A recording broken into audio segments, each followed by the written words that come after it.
De acuerdo, Oscar. Estoy leyendo y escuchando tu, tu pregunta.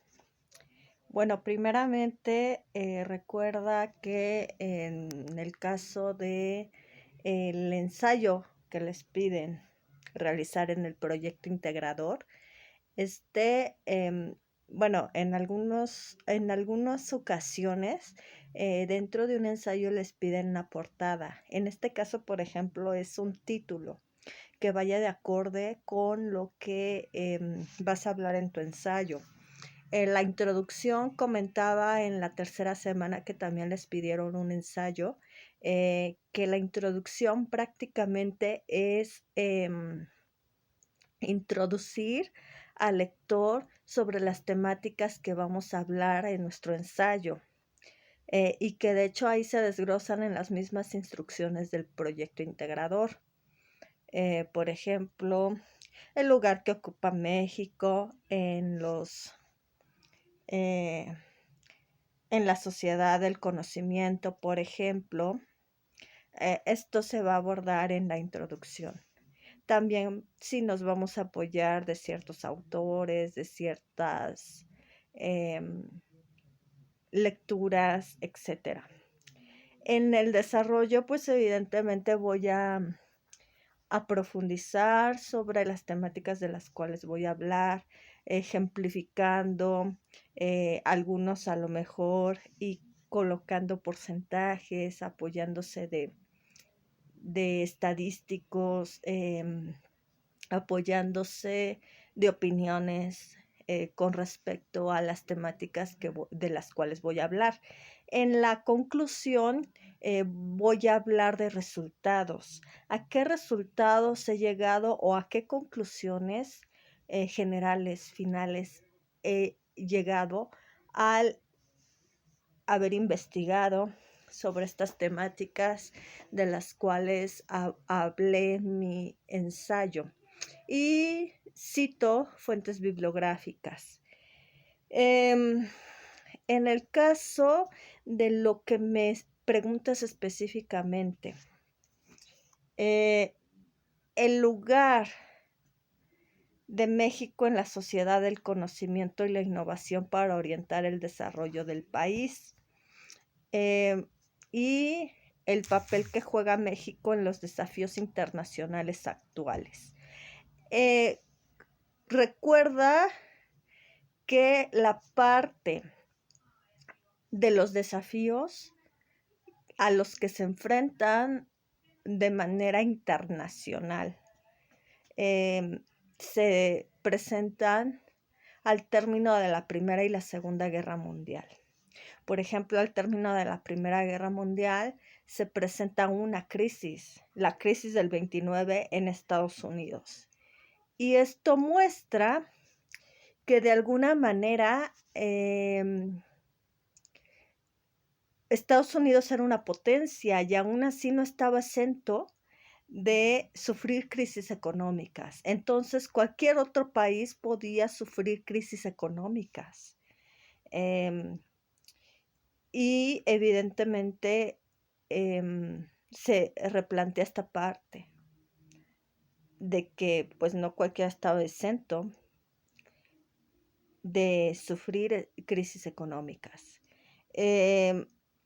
Por otro lado, en la Segunda Guerra Mundial, al término se replantean un buen de cosas, entre ellas la parte de los avances tecnocientíficos, que en un primer momento se pensaba que los avances tecnocientíficos tenían que ver con mejorar la calidad de vida humana, dar ciertas soluciones a las problemáticas que se estaban presentando a nivel social, a nivel individual, etc. Y resulta y resalta que al término de la Segunda Guerra Mundial, sobre todo con el bombardeo de Hiroshima y Nagasaki, se muestra que no es así, que los avances tecnocientíficos también tienen ciertas debilidades, no controlan nada más ni mejoran tampoco simplemente las condiciones de vida humana, sino también de alguna manera se presenta esta parte de cuestiones negativas. Los avances tecnocientíficos ponen en jaque las mejoras en las condiciones de vida humana. Por ejemplo, Hiroshima y Nagasaki quedan completamente destruidos y es por un avance tecnocientífico, como por ejemplo la creación de la bomba atómica. Entonces, no todos los avances tecnocientíficos son para mejoras, son para bien.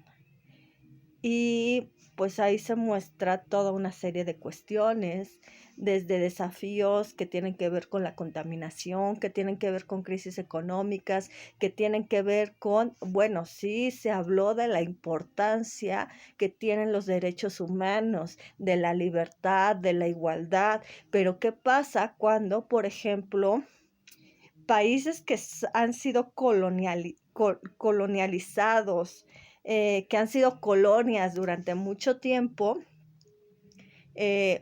exigen libertad, exigen igualdad, exigen no ser esclavos, exigen no tener un gobierno extranjero? Pues ahí ya es otra cosa. Entonces, ahí se encuentran los desafíos. Por ejemplo, sí sobre todo en la segunda revolución industrial, se presentaron avances en el transporte y en la comunicación. Y, por ejemplo, la comunicación, los avances en las redes de comunicación, de alguna manera repercuten hoy en día en nosotros. Por ejemplo, estos avances en la comunicación nos permite tener clases en línea, permite que yo tenga ahorita la enseñanza en línea, pero ustedes también que se apoyen de una plataforma educativa en la cual se puedan apoyar para realizar sus actividades, para estudiar su prepa en línea CEP, pero también no nada más es la parte positiva de que, si bien es cierto, estos avances ayudaron ahorita con la pandemia a que ciertos empleos se pudieran llevar a cabo en casa, o pasar algunos profesores y estudiantes que estaban dando clases o que estaban teniendo sus clases a nivel presencial, que pasaran a ser en línea o a distancia. Ayudaron las redes sociales, ayudaron las plataformas digitales, etcétera, pero también pasó la parte negativa, y que se ve incluso antes de la pandemia. Por ejemplo, nos acercó las redes sociales a comunicarnos con gente que a lo mejor ya está lejos de nosotros, que vive en otro país, que vive en otro estado, pero que de alguna manera nos alejó de gente que vive alrededor de nosotros. La comunicación ha cambiado. Y eso es una cuestión negativa, quizá. También otra cuestión que a lo mejor y se muestra como desafío hoy en día es la cuestión de la pandemia. Durante la Segunda Guerra Mundial se dio una pandemia y fue la gripe española, por ejemplo. Y ahorita estamos sufriendo una pandemia que no ha terminado del todo y que ha dejado ciertas secuelas, otros desafíos justamente. ¿Cómo actúa México para enfrentar este desafío? ¿Cómo hace que, por ejemplo, los casos de contagio se reduzcan? por ejemplo, están las medidas de sana distancia. Estuvo la cuestión de que primero se dio la cuarentena, después el confinamiento como tal. Y ahorita que ya estamos regresando a actividades, a nuestras actividades como tal, de cara a cara, presenciales, em, ¿qué, qué se espera? ¿Qué se está presentando de alguna manera? Entonces esto lo vas a señalar en tu ensayo, en lo que me comentas de el papel que juega México en los desafíos internacionales actuales. Por ejemplo, qué ha hecho con la contaminación, que también es otro desafío. El hoy no circula es una estrategia, por ejemplo. ¿Qué ha hecho con la migración? ¿Qué ha hecho en el caso del desempleo, etcétera? Eso es lo que se va a hablar de el papel que juega México en los desafíos internacionales actuales. Se habló de derechos humanos, se creó la Organización de Naciones Unidas. México es parte de la ONU. Fue uno de los principales países que conformó la Organización de Naciones Unidas. ¿Qué ha pasado al depender México, sobre todo a nivel económico, político, de una potencia como lo es Estados Unidos?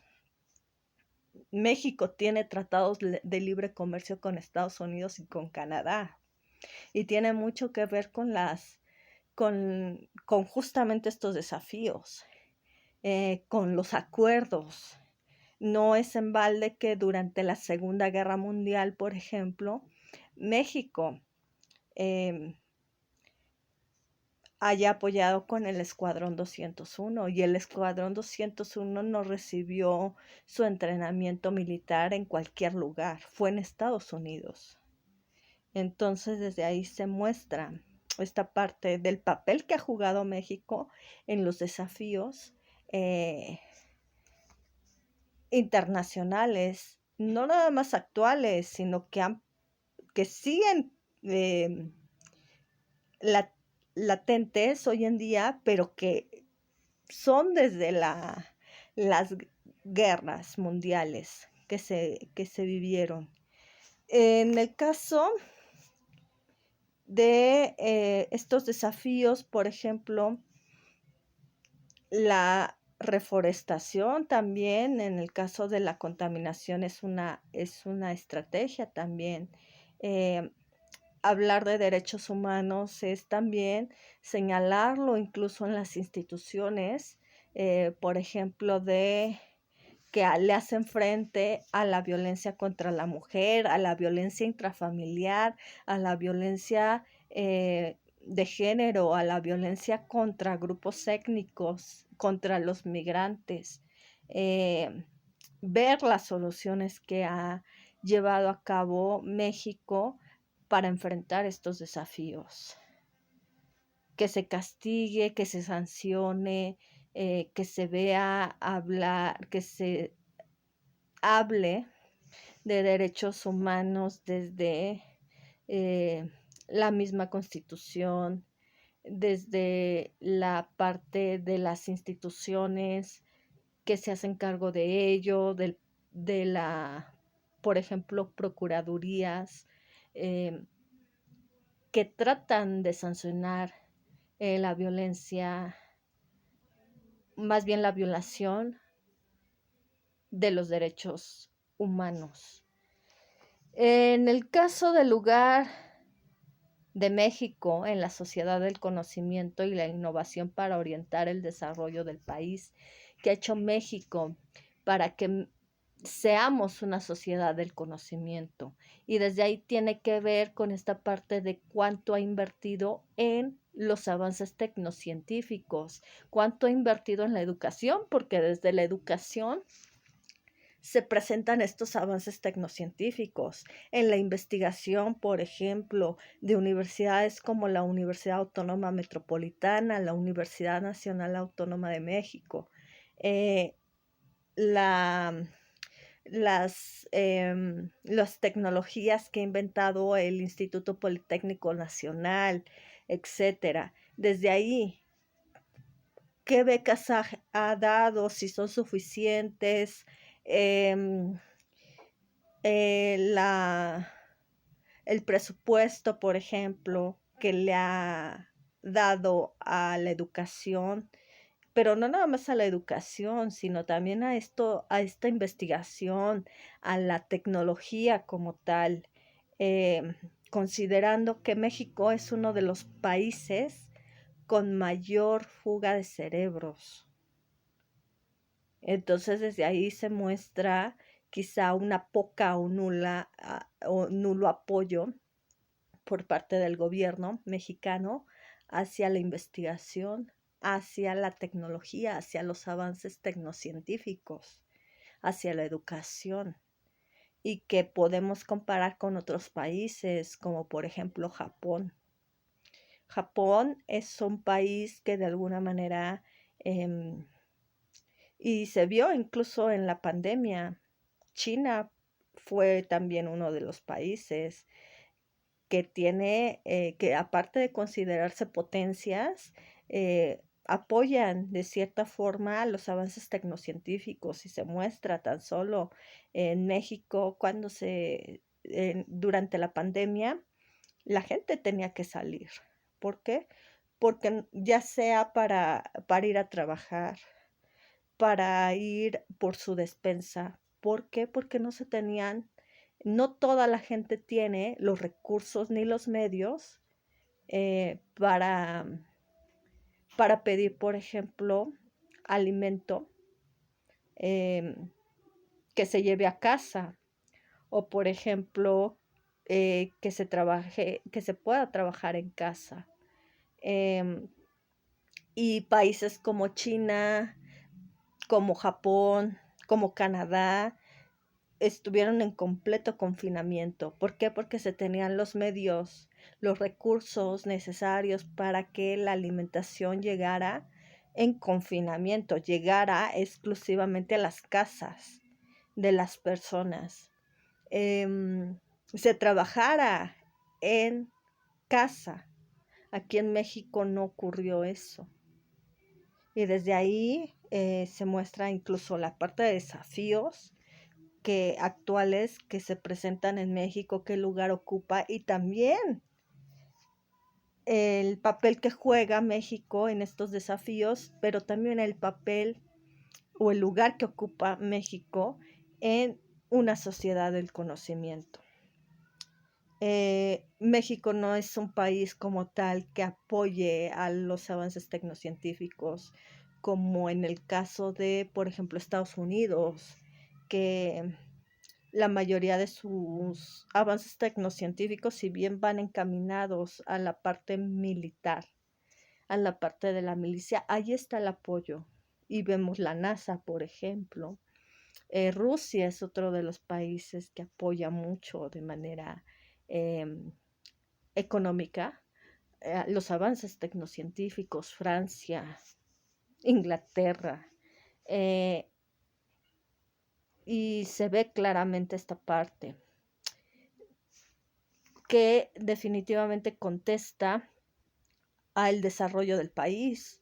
Cuando un gobierno apoya los avances tecnocientíficos, evidentemente el desarrollo de ese país se ve claramente mediante la innovación. Canadá, por ejemplo, es potencia y tiene avances tecnocientíficos que son apoyados por el gobierno y que se muestran desde casa, desde el momento en el cual, por ejemplo, entran a su casa y con la simple tonalidad de la voz pueden prender las luces. O, por ejemplo, en el caso de Estados Unidos, que tiene cierto avance tecnocientífico para mandar a hombres y a mujeres a la luna, por ejemplo, o para tener una cierta seguridad para el Pentágono, etcétera, para el mismo gobierno como tal, y que se mueve mediante el avance tecnocientífico. Por ejemplo, China, esta parte de poder alimentar a su gente y que es un país con una alta población. Es uno de los países más poblados y aún así tiene la posibilidad de poder alimentar a su gente. Entonces desde ahí se ve. No sé si con esto responda a tu pregunta, Oscar.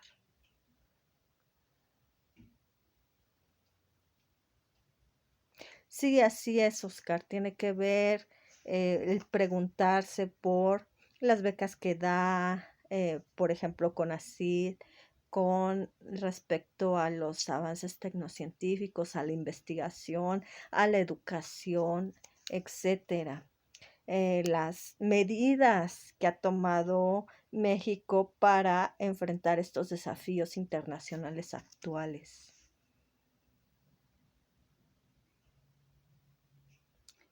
Bueno, me da gusto que haya respondido a tu pregunta. Si no hay más comentarios ni dudas, daría por finalizada esta sesión.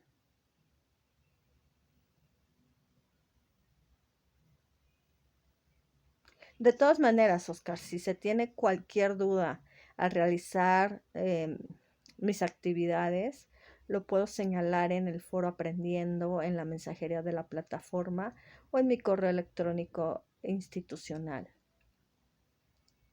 Ok, perfecto. Te deseo una excelente tarde-noche y seguimos en comunicación. Te deseo mucho éxito al término de este módulo.